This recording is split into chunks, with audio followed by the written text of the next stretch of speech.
Donc, je voudrais d'abord remercier les organisateurs de ce colloque pour leur invitation, et tout particulièrement Michel Fichant, qui a bien voulu penser à moi pour traiter de la critique de Kant par Couturat, lors de ces journées consacrées à honorer la mémoire de ce philosophe, si digne en effet d'être honoré aujourd'hui, en cette année du centenaire, non seulement parce que cette disparition fait accidentellement de lui une des premières victimes par accident de cette Première Guerre mondiale, dont ses convictions sociales et politiques auraient voulu éloigner le spectre, mais aussi en un lieu de l'école normale où l'on s'intéresse aujourd'hui, je crois, autour de Madame Roux, qui est donc l'organisatrice, mais aussi de M. Worms, qui était là hier, comme Couturat l'a fait toute sa vie de savant, aux controverses et aux échanges, aux polémiques, voire au contexte sociabilisé de ces échanges, au moins autant qu'au système ou aux pensées des auteurs d'œuvres individuelles. Pourtant, en me confiant la question de parler de la critique de Kant par Couturat, mon ami Michel Fichant m'invitait à un exercice qui m'est apparu chemin faisant, aussi périlleux qu'incertain. Donc, permettez-moi de commencer par dire 2 mots d'introduction un peu longue de cette difficulté que j'ai pourtant imprudemment peut-être assumée. Donc, l'exercice est périlleux pour au moins 2 raisons. D'abord parce que la référence kantienne est aussi omniprésente que d'abord critique, puis polémique, et qu'il faudrait, pour la comprendre, embrasser tout l'œuvre de Couturat. Et le style exact de Couturat, d'une part, qui rend la saisie de sa pensée inséparable des exemples précis qu'il puise au contenu des mathématiques de son temps, auprès desquels, sans s'être contenté d'une double formation universitaire en philosophie et en mathématiques, après son admission à l'école normale, il s'instruisait presque sitôt publié, mais dont il faut bien apprécier aussi aujourd'hui le caractère daté, et donc au sens où Couturat entendait la critique aussi critiquable que ce qu'il estime à bon droit daté dans les analyses kantiennes. Donc ce style de Couturat défie une présentation de cette critique de Kant, philosophe des mathématiques, qui fasse droit dans son détail, pourtant si nécessaire, à l'entreprise, puisqu'il est discuté par Couturat thèse à thèse, et sans souci de restituer une cohérence interne à l'ensemble de la critique de la raison pure sur ce sujet. Et deuxièmement, le caractère critique, puis assumé dans les 2 textes de 1904-1905, expressément consacrés par Couturat à la présentation de la pensée kantienne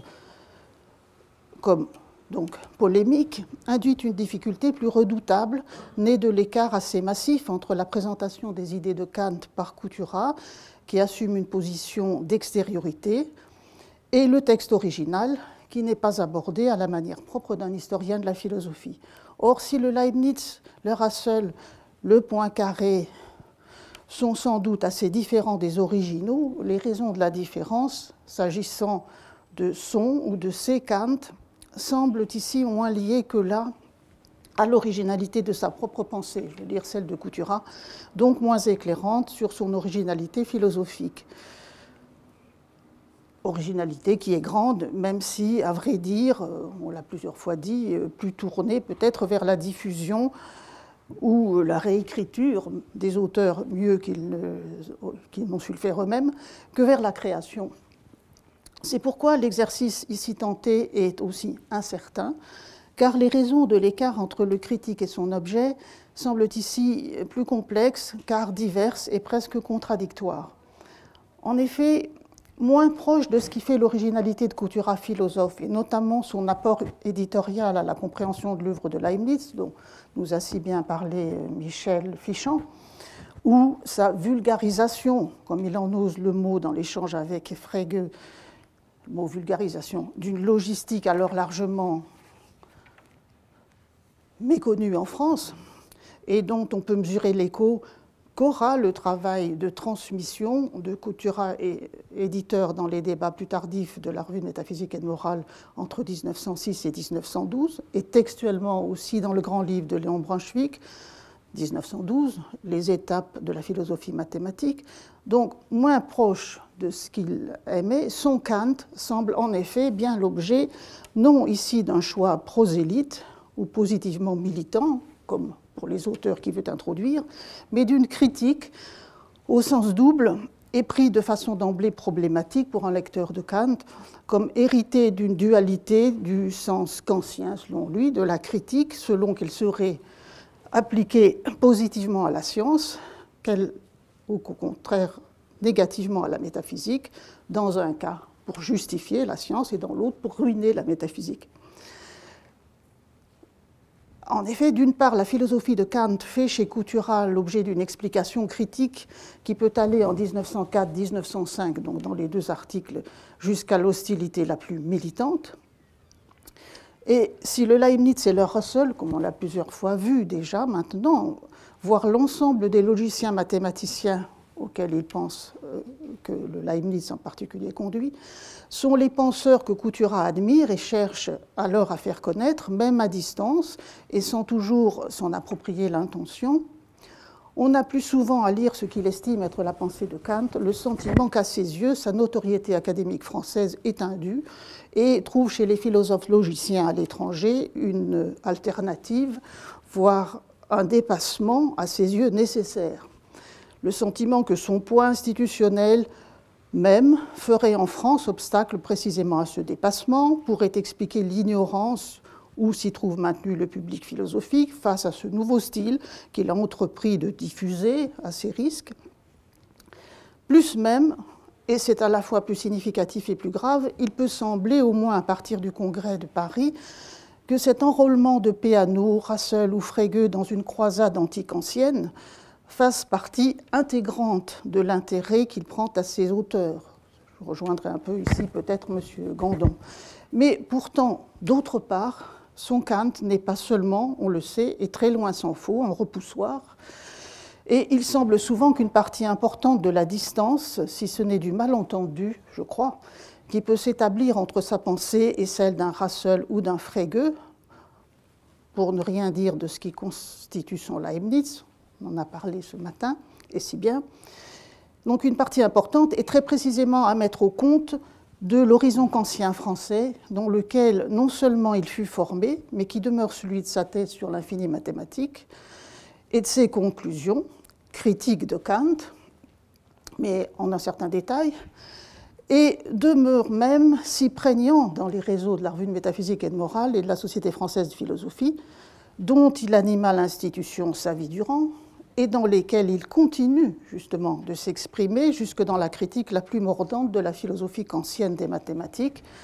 lorsqu'il se fait et se veut l'introducteur et le défenseur au sein de l'université à laquelle il se mêle d'assez loin, d'un style qu'il estime trop peu compris ou tout simplement peu ou pas connu par l'ensemble de la connaissance philosophique du pays, de la communauté philosophique du pays au début du XXe siècle. Donc si telle est bien la difficulté que doit affronter l'exercice même, et surtout brièvement tenté ici, d'une présentation du rapport de Couturat à un auteur, Kant, dont la philosophie a cessé progressivement de le convaincre lorsqu'il a voulu résoudre à sa suite les problèmes que la science nouvelle posait à l'héritage rationaliste, dont il a même peut-être pensé que les méthodes logiques signaient la caducité, qui devait selon lui, cette caducité, être proclamée, alors même que cet enjeu polémique n'était que très peu ou pas du tout partagé par les auteurs qu'il a aimé et voulu servir, je pense à Russell et à Frege. C'est bien cette difficulté que nous voudrions donc non pas éluder, mais simplement tenter de clarifier ici, avec toute la modestie interprétative à laquelle cet exercice nous convie. Et sans être assuré à tenir d'emblée ensemble ces deux aspects de la critique de Kant par Couturat, polémiste anti-kantien, au service d'une meilleure cause, d'une part, mais rester, comme il est rare qu'on y échappe, l'homme de sa thèse, et surtout l'actif membre du groupe fondateur de la Revue de métaphysique et de morale de la Société française de philosophie, dont M. Soulier a si bien parlé hier. Donc sans être assuré que la présentation de cette critique de Kant que je ferai puisse, comme ce devrait être son unique devoir, nous éclairer significativement sur la philosophie de l'auteur qui nous réunit, ou sur celle du grand philosophe qu'elle prend en toute ambiguïté pour objet. Pourquoi, puisque cette critique donc, a pris un tel appui sur les apports des mathématiques nouvelles à la philosophie, d'abord exposés pour eux-mêmes dans la thèse, l'infini mathématique, puis comme convergents avec ceux de la logistique, nous chercherons d'abord à situer la critique de Kant dans ce qui était une réduction volontaire du kantisme à une partie de l'œuvre de Kant, la philosophie des mathématiques, dans la première critique, qui seule, en effet, se trouve d'abord discutée dans les travaux de Russell et Frege, lecteurs de Kant, comme elle a motivé ce que l'on a pu nommer l'épistémologie réflexive ou rationaliste française, que cette dernière ait été ou non associée chez ses partisans à l'adhésion à la philosophie pratique de Kant. Nous nous demanderons ensuite seulement si c'est bien à une autre méthodologie, plutôt philosophique, que Couturat se confie pour poursuivre et affiner sa critique avec l'apparition des méthodes logiques, ou si ce ne sont pas plutôt encore des thèses kantiennes qu'il a pensé pouvoir, grâce cette fois au Russell des Principles ou au Frege des Grundlagen, clarifier puis contredire, mais en demeurant philosophe de la connaissance et même épistémologue réflexif plutôt que philosophe logicien. En sorte que finalement, la portée proprement philosophique de la révolution logico-mathématique qui l'a fasciné et qu'il célèbre semble demeurer chez lui aussi indéterminée qu'indécise, puisqu'il ne semble pas s'intéresser à l'enjeu des différences que lui indique Frege entre sa logique quantificationnelle et le calcul des relations de Peano, comme entre les différents sens des axiomatiques formalisées ou logicisées à la Russell, ou ce que faisait Peano, ni par conséquent au sens de la critique philosophique de Kant par la nouvelle logique, qui n'était pas la sienne et ne pouvait pas être comprise, cette critique par la nouvelle logique, comme l'annonce d'un retour à Leibniz, victorieux du fameux retour à Kant, prêché par les maîtres allemands. Donc, ça fait deux parties. La première, Couturat et la critique de la philosophie kantienne des mathématiques dans les limites de l'épistémologie réflexive. La critique de Kant est omniprésente chez Couturat et elle n'a pas revêtu d'emblée la forme polémique que lui-même a admis dans une lettre à Russell être celle d'une provocation. Lorsqu'il écrit le 15 novembre 1904, « Au surplus, je m'attendais à avoir un jour ou l'autre à rompre cette lance en l'honneur de la logistique et j'ai un peu provoqué le conflit par ma critique de Kant, qui a fortement déplu, je le sais, à M. Boutroux. » Donc, il n'a pas toujours eu cette forme polémique. Dans le texte publié dans le numéro de mai 1904 de la Revue de métaphysique et de morale, consacré au centenaire, bien entendu, de la mort de Kant, sous le titre « La philosophie des mathématiques » de Kant, une soixantaine de pages, et préparé par la conférence donnée devant la Société française de philosophie lors de la séance du 20 mars de cette même année, publiée sans discussion, ce qui était très rare, et peut-être parce que M. Boutroux s'était montré peu satisfait, sous le titre donc Kant et la pensée mathématique moderne, donc, que son auteur présente comme un simple extrait de son article à paraître dans la revue.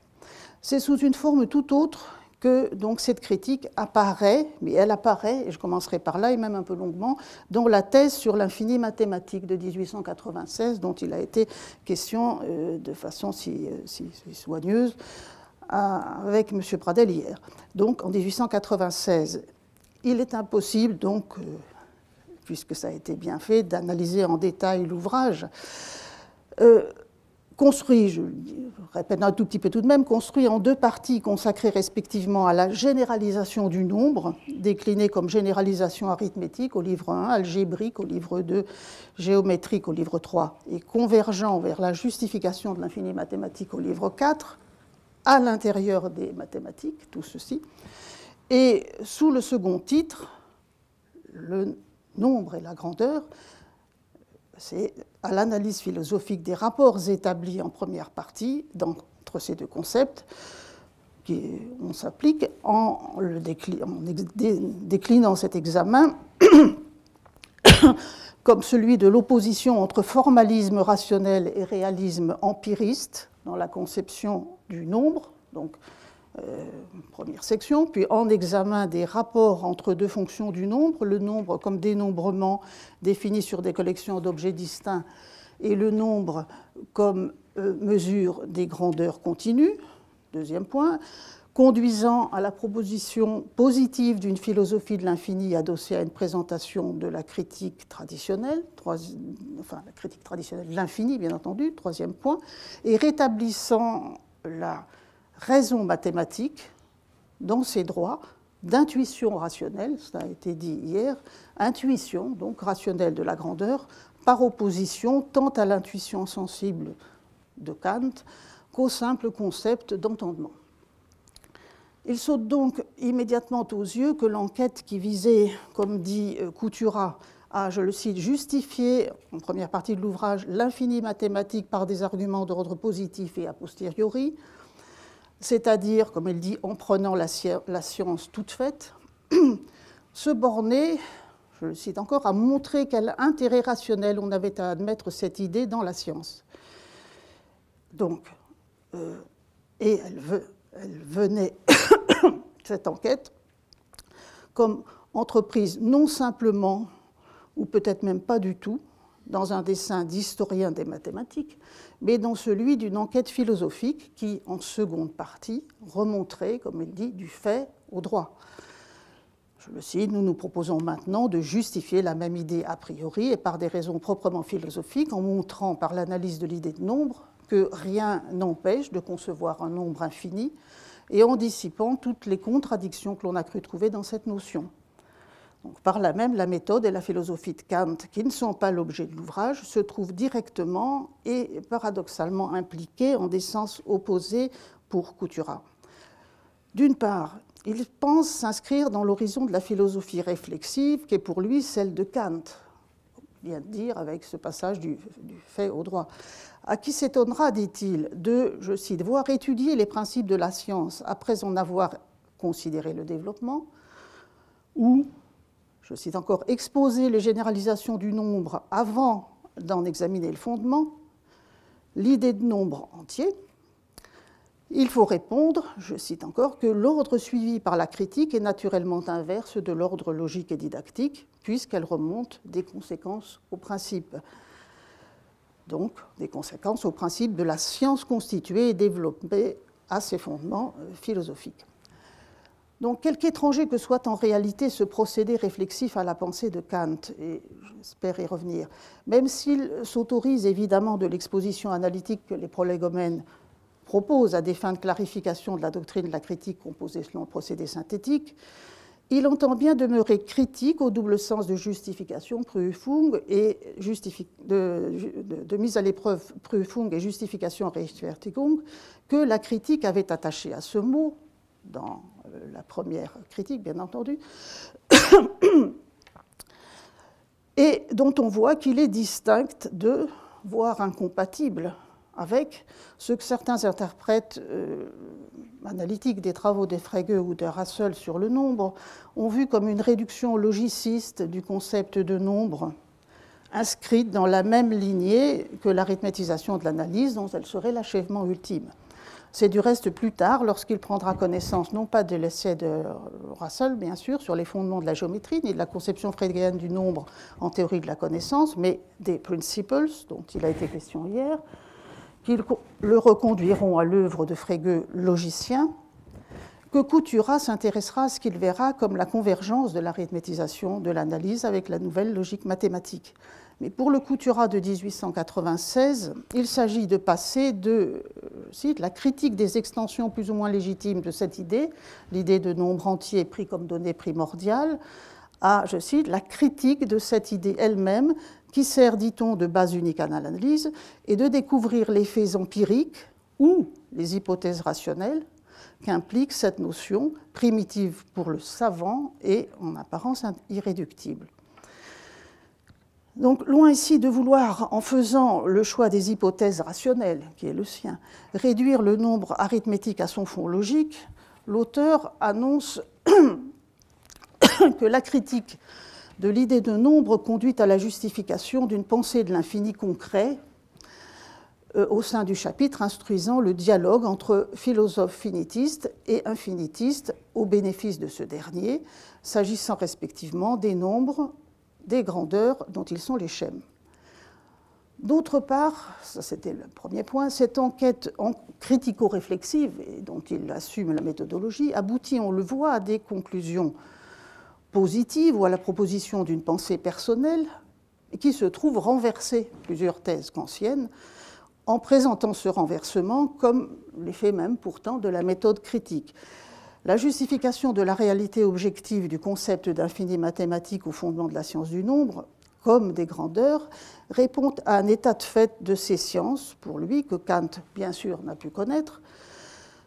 Et à une curieuse exception près, en toute fin de la première partie, l'auteur, Kant, n'est évoqué qu'au fil de la seconde partie, la partie philosophique, et à des fins de redressement par la science contemporaine des erreurs que la limitation de l'auteur de la première critique à la science de son temps induisait sur sa théorie de la connaissance. Mais il y a bien plus. Non seulement Couturat ne fait pas ici œuvre d'historien de la philosophie et ne le revendique pas, il n'utilise pas non plus seulement le recul que donne le progrès de la mathématique pour faire jaillir une interprétation du kantisme compatible avec ces données nouvelles, à la manière qui était par exemple celle de Jules Villemin, ni pour faire apprécier en toute immanence de la science à l'intelligence au sens qui était presque contemporain pour lui de l'épistémologie brunswickienne, qui, je le disais à l'instant, s'est inspirée de sa présentation des données de la science moderne et de la logique moderne.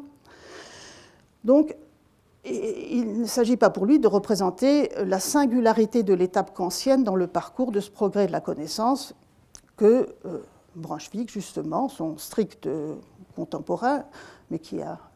vécu plus longtemps, nommera philosophie mathématique et non pas philosophie des mathématiques, en parlant de ces moments solennels scandés de l'intérieur même de la pensée mathématique, directement créatrice de philosophie, au moins depuis les débuts de l'alliance de la philosophie avec la mathématique. Au contraire, Couturat revient à la doctrine de Kant pour en réfuter directement, en seconde partie de son livre, tant les affirmations d'ordre scientifique, ici mathématique, que les conceptions philosophiques qu'il pense possible de réfuter positivement une à une. Alors, Pascal, Monsieur le Président, ça fait plus d'un quart d'heure que je m'exprime, ça fait 25 minutes ou... Non. Bon, alors, ça va. Ah non, non, tout de même. Alors, ainsi se présenterait un possible relevé de ses critiques. Les critiques qu'il adresse à des thèses, ce qui est assez étrange pour un auteur comme Kant, tiré de la systématicité de l'œuvre. Ainsi se présenterait un possible relevé de ces critiques visant au fil de l'œuvre sur la fin de la seconde partie, à laquelle vous voyez que je m'attarde, mais parce qu'on va le voir, la teneur à peu près complète de ce qui sera fourni plus tard comme critique de Kant est déjà en place. Elle doit assez peu, finalement, je crois, à la découverte des nouvelles méthodes. Donc, premièrement, la théorie du schématisme, comme clé de la philosophie de l'arithmétique, au chapitre 4 du livre 1 consacré au nombre, et mis au compte d'une philosophie trop tributaire de la sensibilité, même si, dans le dialogue établi entre le finitiste et l'infinitiste abstrait, au chapitre 1 alors, du livre 3, qui s'applique à réduire les critiques de l'infini, l'infinitiste se prononce contre le finitiste en évoquant l'auteur de la critique contre le criticisme de Renouvier, le néocriticisme de Renouvier plutôt, tout en récusant au passage la pertinence de cet exemple, d'un exemple qui est donné par Kant comme exemple de jugement analytique, l'exemple donc du tout qui est forcément plus grand que la partie. Couturat amalgame, enfin fait flèche de tout bois en utilisant à la fois l'idée que Kant s'est trompé en faisant de cette proposition une proposition analytique, mais il se sert d'autres aspects de la position de Kant pour mettre en lumière l'idée qu'on peut tirer de Dedekind et du principe de définition d'un ensemble infini comme susceptible d'être semblable à une partie propre, des raisons de rejeter l'objection du finiciste qui, lui, évidemment, évoque cette proposition de la partie nécessairement plus petite que le tout. Et curieusement, il met Kant du côté de Dedekind ici. On a deuxièmement la conception kantienne de l'intuition a priori, qu'il mobilise à propos de la théorie de la mesure des grandeurs et des axiomes de l'égalité entre grandeurs de Helmholtz. Et Couturat refuse de la mettre au compte d'une intuition sensible, comme, dit-il, ferait un kantien, même si, justement, il oppose à l'empirisme de Helmholtz, sur le cas des axiomes de l'addition dans cet exemple-là, l'idée rationnelle, toujours ce qu'il appelle l'idée rationnelle, en précisant qu'il ne faut tout de même pas la comprendre au sens platonicien, mais en la, je cite, corrigeant par l'idéalisme transcendantal de Kant, pour qui c'est bien la raison qui impose a priori ces relations dans les choses. On a aussi la conception kantienne du continu, qui confond, selon lui, la continuité des grandeurs et la divisibilité à l'infini, au plan technique, alors que la première implique la seconde, sans que la réciproque soit vraie, puisque un système de grandeur vérifiant l'axiome de divisibilité et l'axiome d'Archimède sera seulement connexe et pas continu. Mais philosophiquement, il s'accorde avec Kant contre l'empiriste, puisque il pense pouvoir donc admettre la position a priori, et s'accorde avec l'empiriste contre lui, puisque non intellectuel, mais sensible, et d'origine esthétique, comme il le met entre guillemets. Je le cite, dans cette théorie, la continuité est un attribut propre de l'espace et du temps. Donc cette théorie, c'est celle de Kant. Dans cette théorie, la continuité est un attribut propre de l'espace et du temps, c'est-à-dire des formes a priori de la sensibilité. La notion de continuité est donc bien a priori comme ces formes elles-mêmes, ça c'est très bien, mais elle est néanmoins une donnée intuitive et non une idée rationnelle, voilà qui ne va pas. Quatrièmement et enfin, la théorie kantienne des antinomies, qui est cette fois prise directement pour cible dans le chapitre 4 et dernier du livre 4, dont il n'a pas été question hier, donnée en conclusion de la seconde partie, et dont Couturat dira dans les textes expressément consacrés à Kant, qui font évidemment eux aussi pour finir un sort aux antinomies, que là-dessus, il n'a à peu près rien à changer à ce qu'il a dit dans le livre sur l'infini, il y renvoie. Donc ce livre propose de substituer à la thèse kantienne d'une antinomie de la raison pure avec elle-même, indécise entre thèse et antithèse, funestement indécise entre thèse et antithèse, dès lors qu'elle ne fait pas la distinction entre phénomène et chose en soi. Il propose de substituer à cette idée, qui pour lui est finalement en définitive la construction d'une antinomie sophistique et commandée par la théorie erronée du schématisme, lui-même entièrement mis au compte de la sensibilité, lui substituer donc celle d'un conflit de la raison avec l'entendement et l'imagination prises ensemble. Donc cette substitution prend le contre-pied du néocriticisme qui adopte les thèses finitistes et rejette les antithèses, comme d'une autre philosophie française de l'époque qui attribue les thèses finitistes à la raison et les antithèses à l'imagination, s'ébattant librement dans l'indéfini et l'irréel. Pour Couturat, donc, et le retournement n'est vraiment pas mince, je le cite, ce sont les thèses que nous attribuerions à l'imagination, ou si l'on aime mieux à l'entendement, et nous réserverions les antithèses à la raison. Il faut distinguer entre les deux groupes, non par le critère du réel versus irréel, mais par celui du fini, qu'exige tant l'entendement que l'imagination, la raison seule réclamant l'infini. Dans ces conditions, évidemment, il faut, tout au rebours de Kant, dit-il, attribuer non pas les thèses aux dogmatiques et les antithèses à l'empiriste, mais attribuer les thèses à l'empirisme réaliste et les antithèses au rationalisme idéaliste, qui n'est pas plus dogmatique du reste que l'empirique. Concluons donc, c'est la conclusion de la thèse, que malgré le criticisme, la métaphysique reste possible, et que malgré le néocriticisme, donc Renouvier, une métaphysique infinitiste est probable. Donc, on voit que la critique s'adresse au finitisme mathématique kantien autant qu'à ce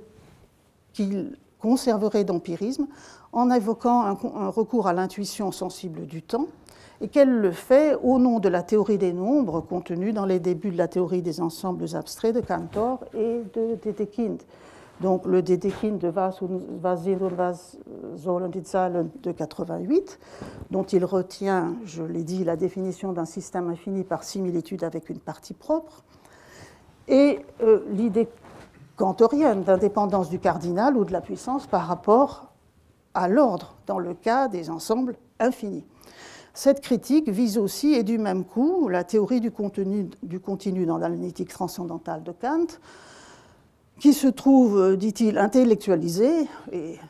d'autant que lui-même avait commencé par la sensibiliser d'une façon sur laquelle je n'insiste pas davantage. Donc cette critique se trouve intellectualisée par les analyses contemporaines qui ont su dégager la construction de cette science, et notamment l'inventaire arithmétique de la droite réelle, sans recourir à la donnée d'une intuition spatio-temporelle, notamment là encore Dedekind, et cette fois c'est le Dedekind de Stetigkeit und der rationalen Zahl, donc 10 ans avant. Cette critique appelle évidemment d'abord des clarifications techniques, comme Couturat, on le sait, reniera, il emploie ce mot comme il le dit, en avant-propos des principes des mathématiques, sa première théorie du nombre et de la grandeur, après avoir lu le Russell des Principles, dont les principes sont la vulgarisation. Mais il aurait fallu aussi clarifier la présentation faite en 96 de Dedekind 88, qui non seulement on le sait, nous maintenant, n'ignorait pas les nombres infinis, contrairement à ce qui est dit dans la note de Couturat, page 364, qui renvoie à une autre page, qui lui reconnaît la démonstration d'existence d'ensembles infinis, mais qui donnait un sens très différent de la succession ordinale empirique à la chaîne. Dedekind donnait un sens très différent de la succession ordinale empirique que lui impute Couturat à la chaîne qui lui permet, le concept technique de chaîne et de chaîne propre d'un élément ensuite, qui lui permet de définir, si on se borne à la chaîne, les ensembles simplement infinis, totalement ordonnés, dénombrables. En sorte que l'assignation de Dedekind à une théorie en apparence a prioriste, mais au fond empiriste, comme dit Couturat, pose autant de problèmes que la théorie, encore entre guillemets, empiriste en apparence, mais rationaliste en réalité, qu'il entend lui substituer en partant des cardinaux. C'est ce qu'il reconnaîtra lorsque, après avoir utilisé, en s'inspirant de Cantor, l'indépendance justement du cardinal fini par rapport à l'ordre, mais en négligeant la distinction technique cantorienne, qui est surtout intéressante pour l'infini, il reconnaît que finalement, il prenait nombre ordinal au sens habituel et courant de dénombrement, et ce qui lui permet évidemment de faire de Dedekind un empiriste du dénombrement, mais il aurait à ce compte-là pu en faire autant avec Cantor, puisqu'il commence par le traitement ordinal de l'infini. Donc là-dessus, je pense, comme on l'a dit un peu hier, qu'il est probable que Couturat, qui était fort jeune, qui avait déjà assimilé une science extrêmement difficile au moment où elle se constituait, était content de montrer qu'il était au courant des dernières publications, de les faire connaître à ses amis, collègues, mais qu'il l'a peut-être beaucoup fait en majorant Cantor par rapport à Dedekind, du reste, à partir des ouvrages de Jules Tannery, plutôt que directement de première main, parce que sinon on ne comprend vraiment pas ce qu'il impute à Dedekind. Donc ces diverses distorsions sont peut-être dues au désir d'enrôler Kant dans une classe empiriste plus générale des philosophes qui assignent, en dépit de leur dire, une origine empirique au nombre dans les opérations temporelles de dénombrement des collections perçues. Et il en ira de même avec les précisions à apporter après intégration des travaux de Lie, de Klein et de Hilbert, assez peu, sur les concepts de la théorie des groupes et sur la relativité de l'espace pour la conception du continu géométrique. Et la discussion de la seconde classe des antinomies de Kant. Sur toutes ces questions techniques, l'ouvrage tiré des Principles de Russell apportera de nécessaires clarifications dont l'auteur justifiera justement la nécessité par le développement considérable des mathématiques depuis la date de rédaction de son premier ouvrage. En revanche, les distorsions tout aussi manifestes imposées cette fois au texte de Kant seront-elles levées dans les textes qui prendront directement pour objet une présentation d'ensemble de sa philosophie des mathématiques? Donc, seront-elles renouvelées par l'approche logicienne découverte chez Russell et Peano, ou n'est-ce pas plutôt, et c'est ce qui me semble le cas, à un durcissement polémiste de ces distorsions que procèdent les textes, en les transposant sans beaucoup de changements sur le terrain d'une analyse logique, dont l'auteur utilise contre le texte de Kant les nouvelles armes qu'il pense y trouver pour confirmer, comme on le voit à l'utilisation qu'il continue de faire de l'essai de Russell à un moment où Russell, lui, s'en est détourné, la position du problème de la synthèse a priori, non pas en pur logicien, mais toujours dans le langage de ce kantisme positif, voire positivisme, certes, qui singularisait le Kant de Couturat, si loin d'autres Kant,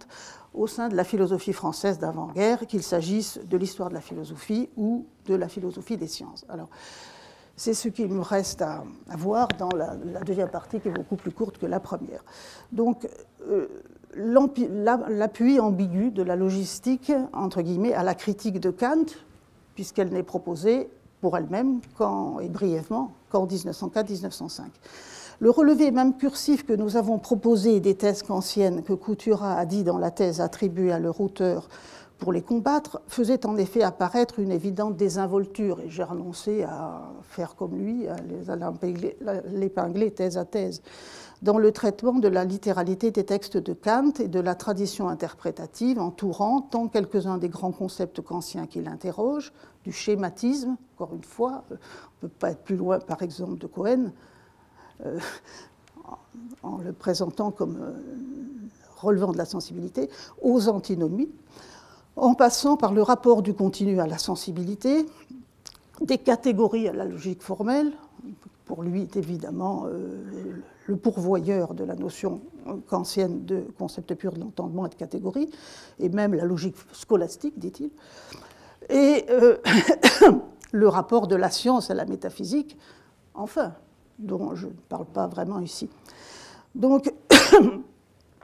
dans tout le traitement de la littéralité des textes de Kant et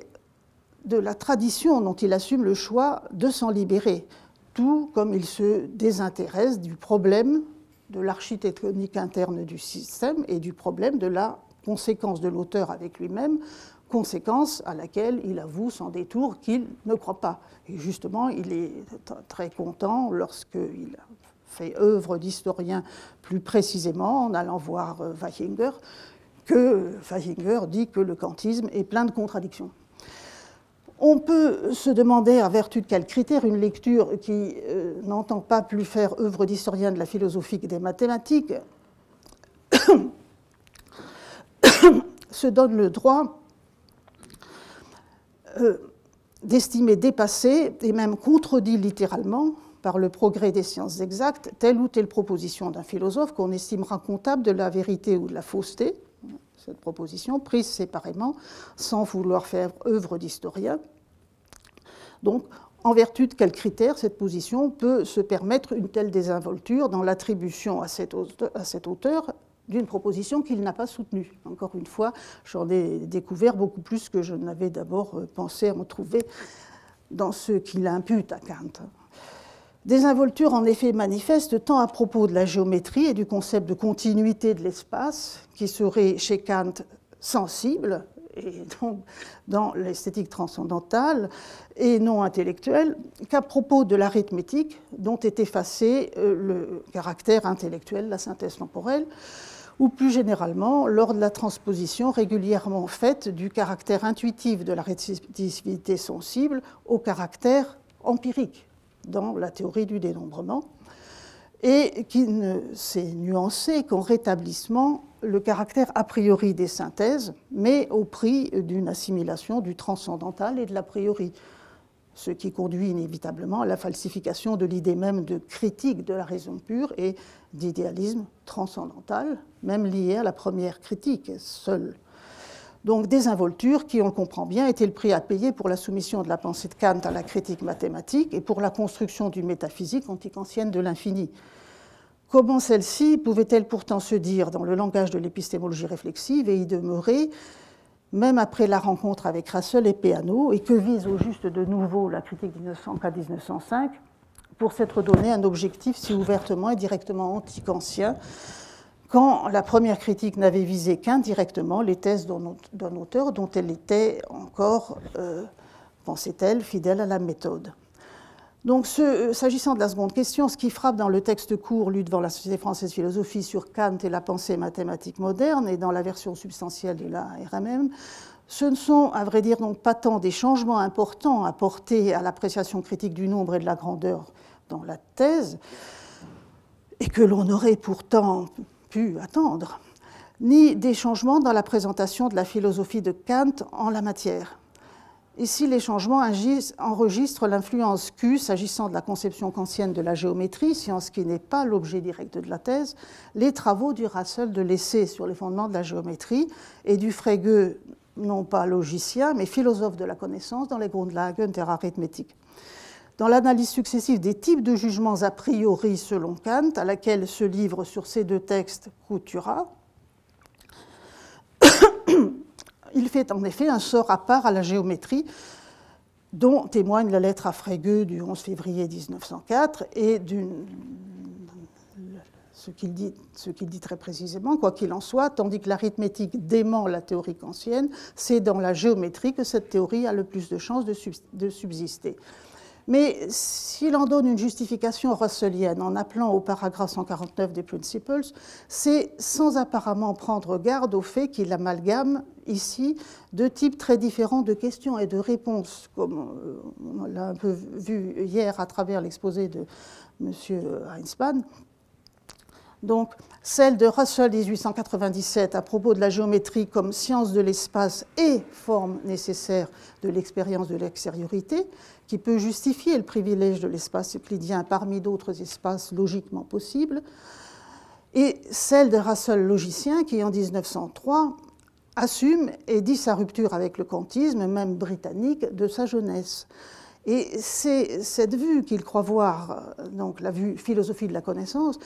dans l'affirmation du caractère synthétique a priori de la géométrie dans les Grundlagen de Frege, qui pourtant la subjectivité sensible n'a ici aucun rôle dans la définition de l'affaire. De même, et pour d'autres raisons, qu'il ne mentionne pas, je le disais à M. Onfray tout à l'heure, le sens tout différent que le Russell des Principles donne à l'a priori et à la synthèse a priori lorsqu'au nom de la nouvelle conception logicienne qui est la sienne de la mathématique, il accorde le caractère de synthèse a priori à la logique elle-même, c'est-à-dire la logique n'est pas le lieu à quoi est réduite la mathématique, c'est la même chose d'une certaine façon que ces deux sciences, qui sont tout aussi synthétiques l'une que l'autre, à condition, bien sûr, et ça c'est franchement anti-kantien, de se mouvoir dans l'univers du réalisme et donc de soutenir la thèse de la réalité des relations logiques. Et cette thèse de caractère synthétique de la logique ne survivra pas à l'abandon du principe du réalisme par Russell par la suite. Inversement, il n'offre dans sa discussion du caractère synthétique de l'arithmétique, conduite sur le fameux exemple de la proposition 7 plus 5 égale 12, que des raisons tirées de la logique leibnizienne, étendue à l'abstraction sur les relations, dont parlait M. Onfray tout à l'heure, mais aucune raison tirée de la nouvelle logique frégéenne et de la quantification sur les extensions de concepts définies comme des fonctions, qui est pourtant essentiel tant à l'analyse logique du nombre et surtout à la démonstration du principe d'induction qu'il avait vu déjà trouvé chez Peano par Russell. Si donc les textes de Kant ont pu faire fructifier la leçon de l'essai et la réflexion sur les différentes axiomatiques pour la géométrie, il n'y avait pas grand-chose là d'étonnant et ça pouvait continuer de se situer dans ce point de vue, disons, comme il dit, point de vue rationaliste et criticiste, fort voisin du mien, qu'il pense trouver chez Russell en 1997. Et il se dit heureux de voir certaines de mes idées approuvées et confirmées par vous. Et Russell lui-même écrivait, en réponse à la question du caractère empirique ou non des axiomes euclidiens ou des raisons de choisir une géométrie euclidienne, il écrivait encore en 1998 à Peano qu'il était en train, c'est semble-t-il la première mention qu'il fait de l'annonce de son ouvrage Les Principles, de préparer un ouvrage dont la question des prolégomènes, comment une science pure des mathématiques est-elle possible, pourrait être le titre et dont les résultats seront, je crois, purement kantiens pour la plus grande partie. Mais en revanche, il est beaucoup plus surprenant que le texte des principes, donc suite Couturat, intègre de façon si confuse les changements intervenus dans la logique mathématique et que Couturat choisisse de republier en 1905 ce texte sur Kant comme un appendice de la présentation des principes de Russell. Une fois consommée, au contraire, la rupture philosophique avec les maîtres allemands, Russell, lui, s'en désintéressera tout à fait, sans chercher plus que Frege, qui lui n'avait pas eu un tel parcours, à instruire un dossier plus détaillé à charge contre Kant. Quelle était donc l'intention polémique de Couturat dans sa correspondance avec Russell, mais aussi avec Frege? Cette correspondance nous donne un témoignage récurrent, au moins entre 1903 et 1905. C'est ce qui reste à voir, qui vaudra un peu comme une conclusion, s'il me reste 5 minutes. Donc, il semble que la réponse pourrait se trouver dans la réponse à la première des questions que je posais à propos de la persistance de l'épistémologie réflexive, au moins comme langage ou cadre adopté pour la croisade antikantienne. Et qu'au fond,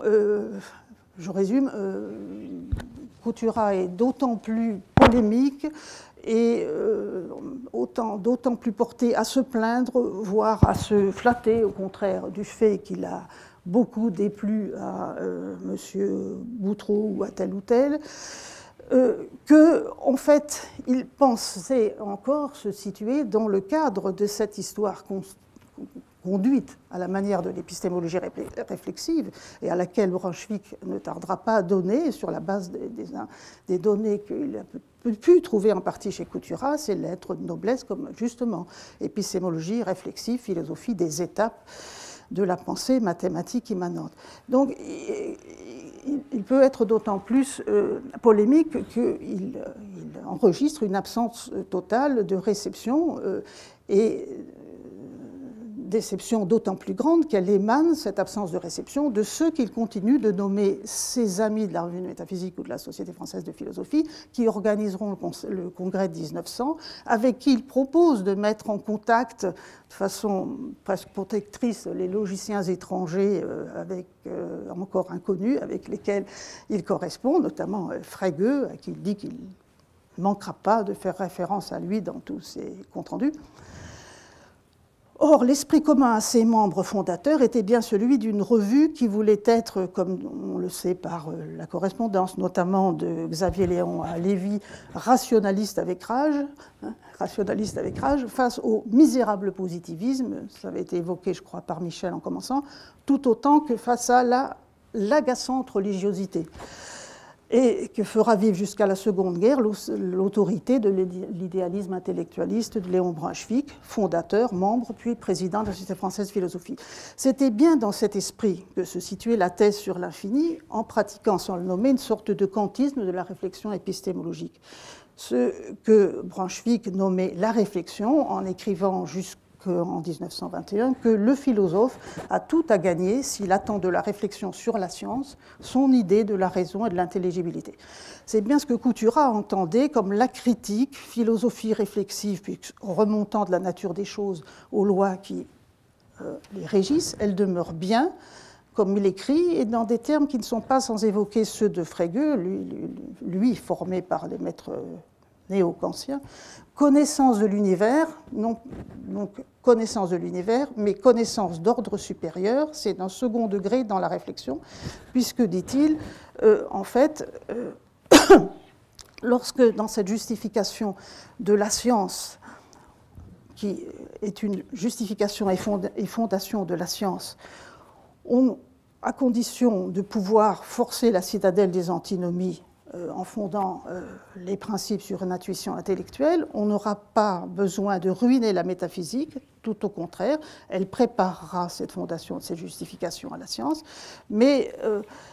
il s'exprime donc encore dans les termes de cet idéalisme réflexif. Alors, je voudrais tout de même en finir. Disons, bon, voilà, c'est la fin. Donc, pour cette conception de la critique, à vrai dire, il me semble que le seul indice qu'elle est variée dans les derniers textes par rapport à ce qu'on trouve déjà bien en place comme motif et contenu de la critique de Kant dans la thèse, c'est la référence à Robert Zimmermann, qui est l'auteur à qui est pris l'exergue même du petit livret, en quelque sorte, du gros appendice que constitue le numéro de la Revue de métaphysique et de morale, republié avec les principes. Wenn die mathematische Urteile, quand les jugements mathématiques, si les jugements mathématiques synthétiques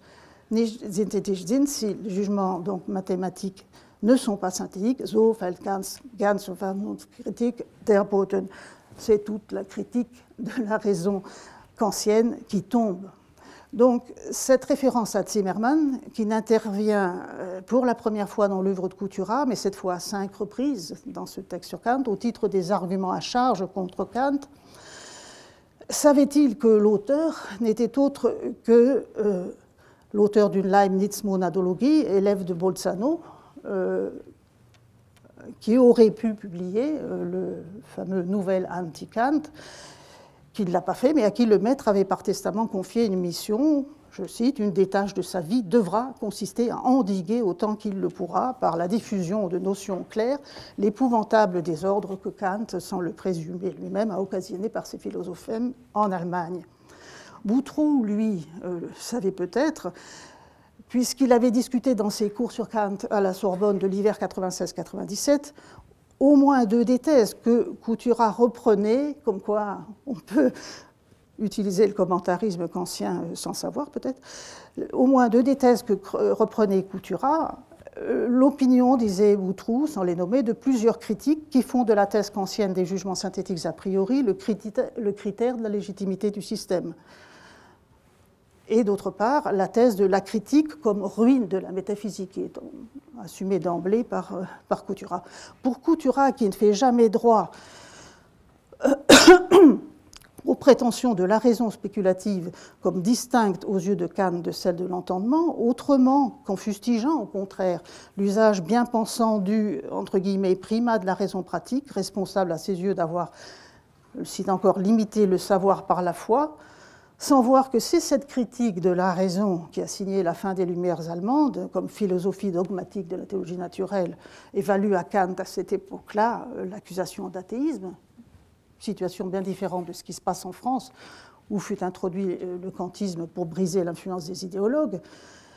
Pour Couturat, c'est à un intellectualisme qu'est confiée la libération du rationalisme. Donc, lorsqu'il propose, dans son article sur Kant, en conclusion, la revanche, comme il dit, de la raison sur les cadres fixés à l'avance, leur rigidité scolastique, l'obstacle illusoire qu'ils opposent au mouvement effectif de la pensée, pour reprocher à Kant,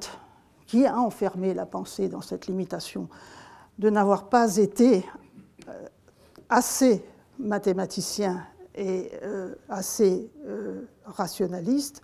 et surtout pas assez logicien, il ne semble pas voir que cet élargissement qu'un Bolzano, et qui s'exprime du moins un temps à travers un Zimmermann, parce qu'ensuite Zimmermann deviendra le maître de Twardowski, fera tout autre chose, mais enfin, il ne semble pas voir que cet élargissement qu'un Bolzano, mais aussi les Russell des Principles, chercheront dans le réalisme logique peut difficilement cohabiter avec la définition qu'il continue de proposer de la logique comme théorie de la connaissance, et hésitant sur la question de savoir si les progrès de la science du XIXe siècle, dans ces conditions, donnent raison à Leibniz, ou s'il vaut mieux refuser de, il cite encore, restaurer le leibnizianisme aux dépens du kantisme et opposer, c'est lui qui parle, au retour à Kant, entre guillemets.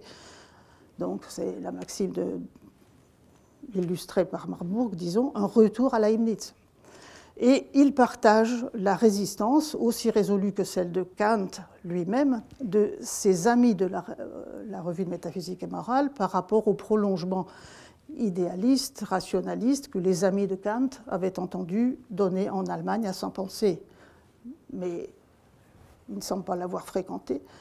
Tout autant que la relative indifférence, cette fois, des amis de la revue de métaphysique et de morale à ce qu'avait signifié précisément en Allemagne, et notamment pour les maîtres de Frege, le retour à Kant allemand en matière de rationalisme. Donc il resterait à conclure, et je vais le dire en 2 mots, on ne s'étonnera pas que Couturat ait eu le droit, bien entendu, de forger un Kant à sa mesure, mais cette réduction préliminaire n'était pas sans conséquence. C'est finalement, en effet, un Kant à lui qu'il propose, et c'est un savant, c'est Albert Einstein, qui, dans la séance de la Société française de philosophie en 1921, avait, et ça a été remarqué, osé répondre à Léon Brunswick qui lui demandait, après l'exposé qui venait d'être fait de la théorie de la relativité, son avis sur les conséquences que, selon lui, cela pouvait avoir sur l'interprétation des antinomies, et il en proposait une. Einstein a laconiquement répondu que sans lumière supplémentaire quant à ce qu'était l'interprétation brunswickienne de Kant, il s'abstiendrait, car, dit-il, chaque philosophe a son Kant propre. Mais dans la façon qu'on a de le réduire, évidemment, certaines conséquences peuvent être impliquées, et si hostile soit-on aux commentaires, je pense que dans le cas de l'heureux de Kant, il est difficile de la dissocier de l'histoire de son commentarisme allemand. Donc, il faudrait peut-être finir en concluant que Couturat, en voulant jouer à la fois le jeu de l'épistémologie réflexive à la française et celui de ce qui s'annonçait comme une philosophie de logicien, dans laquelle il n'entre pas vraiment, était au moins dans une tension, et que, surtout, il devait assumer, en réalité, plutôt une sorte d'idéalisme à hauteur d'homme, c'est-à-dire rationaliser davantage, absolutiser peut-être le rationalisme, aller jusqu'à une sorte d'intellection intellectuelle dont il parle, mais à hauteur d'homme, puisque c'est le mot qu'on a employé à propos de Léon Brunswick, dont un Hegel ne se contente pas plus qu'un Frege lorsqu'il s'agit de penser la pensée, et dont il n'est pas sûr que, en réalité, ceux-ci prennent bien toute la mesure de l'idée que Kant lui-même, qui demeurait la référence positive autant que négative de Couturat, se faisait non pas de l'intuition et non pas de l'entendement, mais de ce que lui, Kant, appelait la raison. Merci.